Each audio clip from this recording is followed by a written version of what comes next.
Salut à tous, c'est Cantinator, bienvenue dans cette nouvelle vidéo. Aujourd'hui, on va parler de marketing de réseau. C'est un sujet que je voulais vraiment traiter avec vous parce que ce modèle d'affaires est en train de s'imposer comme étant l'entreprise du 21e siècle. Ce système a vu le jour aux États-Unis dans les années 40 et connaît aujourd'hui une croissance fulgurante partout dans le monde et ce depuis les années 90. Dans la première partie de cette vidéo, on va définir clairement ce qu'est le marketing de réseau. Je vous donnerai également quelques chiffres le concernant. Puis dans la seconde partie, on va voir que les entreprises de marketing de réseau vont nous permettre de faire la transition entre l'esclavage économique et la liberté financière, et cela sans prendre trop de risques financiers. Et enfin, dans la troisième partie, je vous dévoilerai l'entreprise de marketing de réseau que j'ai choisie pour atteindre cet objectif. Pour la première partie, je vais laisser la parole au youtubeur de la chaîne Prendre sa vie en main, une chaîne de développement personnel que j'apprécie énormément, parce que pour moi, il a fait la vidéo la plus pédagogique que je connaisse pour expliquer aux gens ce qu'est le marketing de réseau. Bien entendu, je vous mets le lien de sa chaîne dans la description. Imaginez-vous dans un nouveau restaurant fraîchement ouvert. L'accueil est plaisant, la déco sympa et les plats sont succulents. Vous en parlez à des amis, ceux-ci sont ravis. Eux-mêmes vont conseiller ce resto à des membres de leur famille, à des amis et autres collègues. Et petit à petit, le restaurant commence à se faire connaître via ce que l'on appelle le bouche à oreille. Dans la majorité des cas, le restaurant ne vous aura pas payé un centime, ni même adressé un remerciement, alors que vous êtes à l'origine de peut-être plusieurs dizaines de clients, car tout cela s'est fait naturellement et de manière transparente. Eh bien, il existe un type d'entreprise qui utilise la puissante force du bouche à oreille pour se développer. Il s'agit du marketing relationnel, aussi appelé marketing de réseau ou MLM, pour multi-level marketing. On parlera de network marketing en anglais.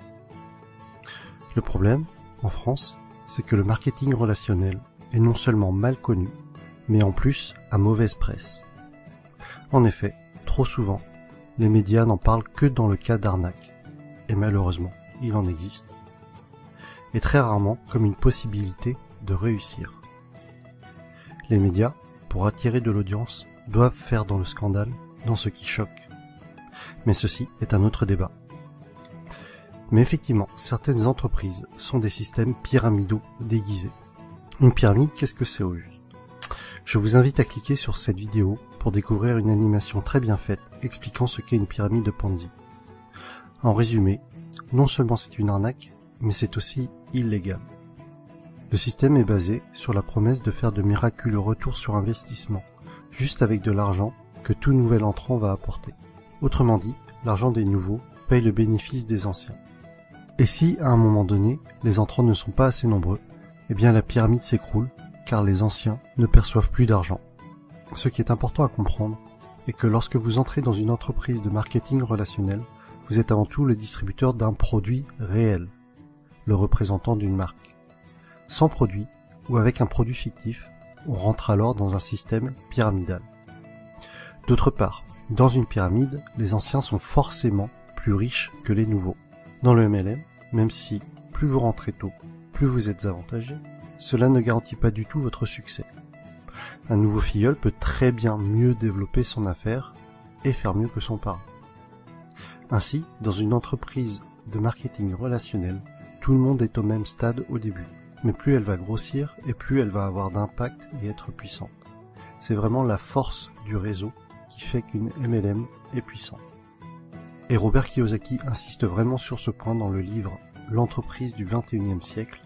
Le pouvoir n'est pas dans le produit, mais dans le réseau. Pour en revenir à ce que l'on évoquait au début de la vidéo, le bouche à oreille est le principal véhicule de communication d'une société de marketing relationnel, si bien qu'il n'y a pas ou peu de publicité. Et ce budget pub, qui est souvent faramineux pour les grandes entreprises, est reversé aux distributeurs et ou consacré à l'amélioration du produit, qui en général est excellent. Lorsque vous vous lancez dans le MLM, vous êtes parrainé par une personne, et ensuite c'est comme si vous étiez votre propre patron et que vous aviez créé votre entreprise. Votre but et votre source de revenus vont être de deux types. Soit en parlant du produit autour de vous et en le revendant, soit en parrainant d'autres personnes qui elles-mêmes vont devenir distributeurs. Ainsi, le plus efficace et pour que votre entreprise soit réussie, tout ce que vous faites doit être duplicable. Votre filleul doit avoir les outils pour développer lui aussi son réseau. Dans tous les cas, ce qui est important à retenir est que le succès est partagé. Si votre filleul échoue, vous échouez d'une certaine façon. Votre succès est complètement tributaire du succès des personnes que vous aidez, de vos filleuls et des filleuls de vos filleuls. L'accent doit être mis sur le déploiement de votre réseau et pas sur les ventes directes. Ainsi, ceux qui réussissent le mieux en MLM ne sont pas les vendeurs ou les commerciaux, mais plutôt les personnes pédagogues, les profs et les formateurs. Et personnellement, autant je trouve la réussite personnelle gratifiante, autant aider les autres à réussir l'est encore plus. Autre sujet que je trouve intéressant, c'est que votre entreprise grandit avec vous. Vous gagnez de l'argent en apprenant et en appliquant les méthodes de vos parrains et de votre upline. C'est le terme indiquant les personnes antérieures à vous dans la vie du MLM. Autre point fort du marketing de réseau est que pour devenir distributeur, cela demandera en général un faible investissement financier au départ, contrairement à la majorité des créations de nouveaux business. Aujourd'hui, si vous comptez ouvrir une franchise du type McDo, Subway ou Starbucks, il vous faudra probablement plusieurs centaines de milliers d'euros, alors qu'en MLM, cela vous demandera la plupart du temps quelques centaines d'euros. Ensuite, tout est préparé pour vous. Vous allez avoir votre propre boutique en ligne, tout un tas de plans de formation pour vous, mais aussi pour vos filleuls, ainsi que différents kits de présentation. Un autre point essentiel, et qui pour moi m'attire beaucoup, les entreprises de marketing relationnel offrent des paliers au niveau de leur plan de compensation. Pour être plus précis, à partir d'un certain nombre de filleuls, et sans compter les éventuelles primes bonus, vous allez toucher un revenu résiduel, encore appelé revenu hors exploitation, c'est-à-dire un revenu passif. Les bonnes MLM sont donc de formidables véhicules vers l'indépendance financière de fait de ce revenu passif engendré par le parrainage d'autres personnes. Je rajoute que les MLM sont un type d'entreprise qui a une croissance des plus fulgurantes à l'échelle mondiale ces dernières années. Aux USA, ça a vraiment explosé depuis les années 90. Et avec Internet, c'est encore plus facile d'augmenter son réseau qu'auparavant. De plus, c'est une activité que l'on peut tout à fait démarrer sur notre temps libre pour un revenu complémentaire au début. Il faudra alors se déclarer en auto-entrepreneur avec le statut de VDI, c'est-à-dire vendeur à domicile indépendant. J'insiste tout de même sur le fait de bien vérifier un certain nombre de points avant de vous engager dans une entreprise de marketing relationnel, afin de ne pas tomber sur une pyramide Ponzi déguisée. Voici le type de questions qu'il faut vous poser avant de vous engager dans une entreprise de ce type. Est-ce qu'il y a des bureaux réels? À quels endroits géographiques? Se trouve-t-il dans des paradis fiscaux? Quel est l'historique de l'entreprise? Quelle est la réputation de cette entreprise? Quels sont les avis d'autres personnes sur celle-ci? Je vais vous donner quelques détails qui vont vous permettre de comprendre l'impact de cette affaire. Entre 1890 et 1990, sur 100 ans, d'accord, il y a à peu près dans le monde 3 600 000 personnes qui sont devenues millionnaires. D'accord? En 100 ans. Dans le monde. Entre 1991 et 2001, on a doublé ce chiffre. On est passé à 7 200 000. Ça fait, ouais, à peu près doubler ce chiffre. Il y a 10 ans et l'autre il y a un siècle. Ouais. C'est-à-dire qu'on a fait en 10 ans l'équivalent de ce qu'il y a un siècle. C'est des vrais chiffres, ça. Hein. Ensuite, d'ici 2015, c'était entre 2001 et 2015, d'accord, on attend 18 600 000 personnes qui seront devenues millionnaires. Et 85% de cette population le sera liée au marketing de réseau. Ça fait 40 ans que ça existe. Mais depuis ces 10 dernières années, ça a pris un essor considérable dans le monde. Le chiffre d'affaires qui est généré dans le monde par le marketing de réseau, c'est absolument colossal. J'ai d'autres trucs que je pourrais vous montrer sur l'impact. Donc ça en fait, du coup, le meilleur ascenseur social pour ces 10 prochaines années. En France, le marketing de réseau a généré en 3 ans plus de 100 000 emplois. Je parle de gens qui payent des cotisations. Je ne te parle pas des gens qui ont lancé et qui font rien. 100 000 emplois en 3 ans. C'est l'entreprise la plus performante. Et c'est pour ça qu'il y a 2 ans, l'État a, avec le soutien de notre a mis le paquet pour restructurer légalement le développement du marketing de réseau. Parce qu'ils se sont rendus compte que ça avait un impact énorme. Ils ont mis une énorme priorité là-dessus. Il y a des droits, il y a des accords qui sont passés avec l'État, avec la recherche d'emploi. Enfin, je vous les montrerai après. Pour la seconde partie, je vais laisser la parole à Robert Kiyosaki, tout simplement parce que c'est l'un des coachs les plus réputés dans le domaine de la liberté financière. Il fait également partie des gens qui recommandent le marketing de réseau pour s'affranchir de l'esclavage économique. Je vous conseille de bien regarder cette deuxième partie, car c'est pour moi la plus importante de cette vidéo. Ensuite, comme promis, je vous dévoilerai l'entreprise de marketing de réseau que j'ai choisie. Expert en finance, éducateur, investisseur prospère et auteur à succès, Robert Kiyosaki est sur le point de vous transmettre l'information dont vous avez besoin afin de mettre en place un plan concret et réalisable pour bâtir et faire croître la richesse. Kiyosaki est l'auteur à succès de plusieurs livres dont Père riche, Père pauvre. À ce jour, la série s'est vendue à plus de 20 millions d'exemplaires à travers le monde. Aujourd'hui, Kiyosaki partage sa formidable sagesse avec vous, comme l'a fait son père riche avec lui. Cette information peut vous faire passer d'avoir à travailler pour votre argent à faire travailler votre argent pour vous. Cette information peut vous rendre libre. L'histoire de Père riche, Père pauvre est en réalité l'histoire de deux pères avec deux sens des valeurs différents et des conseils complètement différents. Par exemple, mon père pauvre m'a toujours dit « Va à l'école, aie de bons résultats scolaires, un travail bien rémunéré, travaille fort, vis de façon modeste, épargne de l'argent, paie tes dettes et procure-toi un bon plan de retraite. » C'étaient les valeurs de mon père pauvre. Mon père riche lui disait « Tu ne deviendras probablement pas riche de cette façon car très peu de gens le deviennent en suivant cette méthode. » Regardez la valeur du dollar au cours des 40 dernières années. Économiquement, le dollar est conçu pour perdre de la valeur chaque année. Alors pourquoi économiser quelque chose qui perd de la valeur chaque année? Ce que cela représente au niveau de votre plan de retraite, c'est qu'au moment de vous retirer, la valeur de vos dollars aura baissé et le coût de la vie aura augmenté. Pour mon père riche, il s'agissait de mauvais conseils et c'était insensé. Un important diagramme que mon père riche m'a montré quand j'étais un petit garçon est un diagramme connu sous le nom de cadran cash flow. Et le cadran est constitué des 4 types de personnes qui constituent le monde des affaires. Mon père riche disait, dans le monde des affaires, il y a les E. Et E veut dire employé. On peut toujours les identifier par leurs valeurs fondamentales.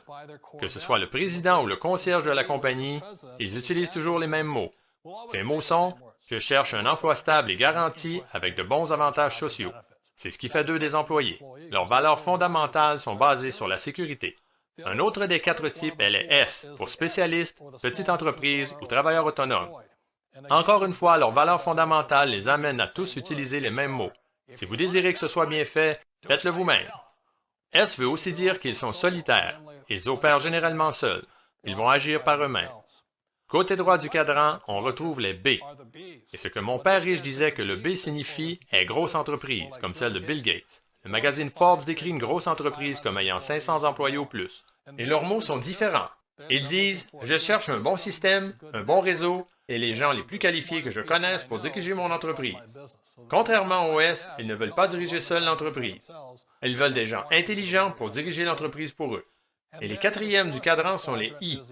I veut dire investisseur. Ils sont des gens qui ont de l'argent qui travaillent fort pour eux.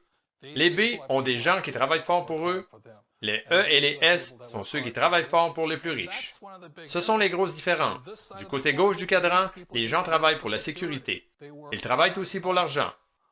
Du côté droit du cadran, la valeur fondamentale la plus recherchée est la liberté. Ils ne veulent plus jamais avoir à occuper un emploi. Ils ne veulent pas avoir à travailler pour le reste de leur vie. Alors la beauté de bâtir une entreprise et d'apprendre à investir est très simplement que cela représente un revenu passif. Vous travaillez fort pour quelques années, mais il est probable que l'argent continue d'abonder pour le reste de votre vie. Je recommande fortement aux gens de faire la transition vers le cadran B. La beauté des entreprises de marketing de réseau est qu'elles vous permettent de faire la transition à un coût très faible. Et c'est pourquoi je suggère aux gens de considérer le marketing de réseau. Si vous vouliez bâtir une entreprise comme Microsoft, il vous faudrait des centaines de millions de dollars. Mais une entreprise de marketing de réseau va vous permettre de débuter avec un investissement minime. Ils seront patients avec vous et ils vous laisseront le temps de faire la transition. Et la raison pour laquelle le temps est si important pour la plupart des gens est qu'il faut du temps pour changer leurs valeurs fondamentales. Et la chose la plus importante est qu'une fois que vous aurez pris le temps, disons que ça prenne 1 an, 2 ans ou 5 ans, peu importe le temps qu'il faut, une fois que vous aurez constaté la valeur ou les valeurs fondamentales du côté B et du côté I, vous serez impossible à arrêter. Aujourd'hui, je ne retournerai jamais me chercher un emploi. Pourquoi le ferais-je? Je préfère demeurer du côté droit, bâtir des entreprises, payer moins d'impôts et faire plus d'argent. Mais le secret est qu'une personne doit changer ses valeurs fondamentales de celles de mon père pauvre à celles de mon père riche. Et c'est une des beautés des entreprises de marketing de réseau.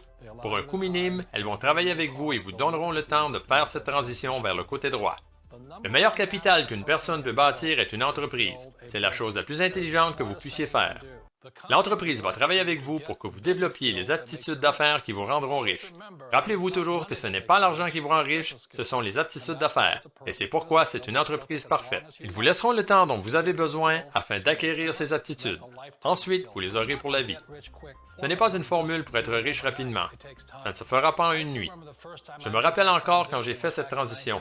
C'était en 1978, quand j'ai complètement quitté mon emploi et que j'ai dû dépendre de l'entreprise que je bâtissais pour me supporter. Donc, je comprends la peur. La chose la plus importante à se rappeler est ceci. Il y a 2 types de personnes dans le monde. Il y a ceux qui vous diront « Vous n'y arriverez jamais ». Je me rappelle tous mes amis et toute ma famille me disant « Tu es stupide, ne fais pas ça ». Et le deuxième type de personnes, ceux qui vous diront « Vas-y, tu peux y arriver, ne t'en fais pas, nous sommes derrière toi ». Nous savons tous que le monde a changé, mais parfois la chose la plus difficile à changer est nous-mêmes. Il vous laisse le temps dont vous avez besoin pour effectuer le changement de vos valeurs, de vos émotions et de votre mentalité afin de parvenir à passer du cadran de gauche au cadran de droite. Je pense que c'est énorme. C'est une façon noble, élégante et conciliante de vous supporter dans votre changement de vie. Alors rappelez-vous, les changements provoquent toujours des appréhensions. Malgré cela, quelque chose nous dit que nous devons faire ces changements. Si vous arrivez à changer votre vision, certaines de vos valeurs et vos règles, vous découvrirez qu'il existe un tout autre ensemble de règles plus propices aux gens qui désirent être riches. In this section, I want to talk to you about a different kind of quadrant. Years ago, I found out there was 4 kinds of people in the world. You know, one type are people who must be right. These people know all the right answers. They went to school, they know everything. You can't tell them anything. This is not a good business for them because their minds are too set. Another kind of person is a person who must be comfortable. You know, the house could be on fire, but they're still watching TV, eating a hot dog, watching what's going on in the world. These people are toast because the world economy is not coming back. The world economy has moved on. And people who need to be comfortable will probably be left behind. So the people who need to be comfortable, you probably shouldn't talk to them because you only make them uncomfortable. And they're probably not going to make the move because number 1 priority is being comfortable. Another kind of person is a person who must be liked. You know, they want to please everybody. This is probably not the business for them either. You know, because they want somebody else's approval. They want to be the good little boy or girl saying, I did the right thing, didn't I? You like me, don't you? And so they'll probably not be successful in the 21st century because they'll probably want to be liked by people who have to be right, and people want to be comfortable. All right, good, be comfortable. All right, you're very right. You know, that's probably being liked. But the business for the people of the 21st century are people who must win. And that's where I am at. One of the best things I was taught in the Marine Corps and at military school is not how many times you get knocked down, it's how many times you stand up. When somebody knocks you back, what do? Oh, you hurt my feelings. You'll probably not be successful. The world will probably pass you by. Because as I said, the world economy is moved on. It's not coming back. So winners will win. But winning takes sacrifice. Success takes sacrifice. And these are the people who will do best in business of the 21st century. So when you're talking to people, you know, about this business, you have to look at them and ask yourself, is this person really just going to be liked and they'll tell you what you want to hear? Or they're going to argue with you because they know all the right answers? Or they're going to get very upset with you for disturbing them? So what you're looking for in the network marketing business are people who want to win. people who know the economy has moved on. You'll find every race, gender, age, and background in network marketing. But what they really want to do is they want to win. It really is a true playing field in the world, but not for these people. These people will be left behind. Network marketing is for people who want to win because network marketing is the business model of the future. If you want the government to take care of you, then just keep doing what you want to do. It is possible for everyone to win, but the problem is you've got to commit to it. You've got to say, this is what I'm going to do. I'm going to dedicate 5 years of my life. You want to look at the leaders and say, those are the people I want to be like. Those are the kinds of people I want to hang out with. That's what you got to say to yourself. And I want to help other people do what I want to do and win in life. And that's why I support network marketing, because it really is the business for the 21st century. Maintenant, je vais vous révéler l'entreprise de marketing de réseau que j'ai choisie pour atteindre ma liberté financière. Il s'agit de la société One Life. Cette compagnie vend divers produits et services pour aider les gens à augmenter leur niveau d'intelligence financière, ce qui est totalement en adéquation avec le contenu que j'offre aux personnes qui me suivent. Pour en savoir un peu plus sur cette société, je vous mets un lien dans la description. Et pour ceux qui voudraient en apprendre davantage sur le marketing de réseau, savoir comment il fonctionne, quelles sont les différentes sources de revenus, comment exercer cette activité légalement, j'ai écrit un article sur mon blog qui répond à toutes ces questions. Je vous mets également un lien dans la description. Voilà, cette vidéo est terminée. Si vous avez aimé, je compte sur vous pour mettre un pouce vers le haut. Si vous n'avez pas aimé, expliquez-moi pourquoi dans les commentaires. N'hésitez pas à me donner votre avis, partagez la vidéo et surtout n'oubliez pas, être libre ou subir, il faut choisir. À bientôt les amis.